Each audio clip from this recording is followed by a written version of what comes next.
T20 world કપમાં ભારતે ઐતિહાસિક જીત નોંધાતા અડધી રાત્રે સુરતના ભાગળ ચાર રસ્તા વેસુ ડુમસ રોડ પર જશ્નનો માહોલ જોવા મળ્યો હતો. સાઉથ આફ્રિકાને હરાવી ભારત વર્લ્ડ ચેમ્પિયન બન્યું છે. સુરતમાં ટી20 વર્લ્ડ કપમાં ભારતની ભવ્ય જીતનો જશ્ન મનાવવામાં આવ્યો હતો. સાઉથ આફ્રિકાને હરાવી ભારત વર્લ્ડ ચેમ્પિયન બન્યું છે, જેને લઈને સુરતીઓ રસ્તા પર ઉતરી આવ્યા હતા.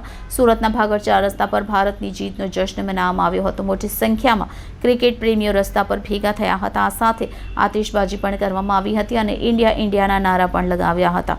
સુરત શહેર પોલીસ પણ સુરતીઓની ખુશીમાં સહભાગી થઈ હતી. આ સાથે પોલીસ સુરક્ષાનું પણ ધ્યાન રાખી રહી હતી. મોટી સંખ્યામાં પોલીસનો કાફલો ભાગળ ચાર રસ્તા પર ગોઠવી દેવામાં આવ્યો હતો. સુરતના ભટાર, વેસુ, પાલ સહિત અનેક વિસ્તારોમાં મોટી સંખ્યામાં લોકો એકઠા થયા હતા અને ભારતની જીતની લોકોએ ભવ્ય ઉજવણી કરી હતી. સુરતીઓએ રસ્તા વચ્ચે નાચી કૂદીને ભવ્ય ઉજવણી કરી હતી. બીજી તરફ શહેરના અનેક વિસ્તારોમાં ભારતની જીતને લઈ લોકોએ ફટાકડા ફોડી ભવ્ય ઉજવણી કરતા જોવા મળ્યા હતા.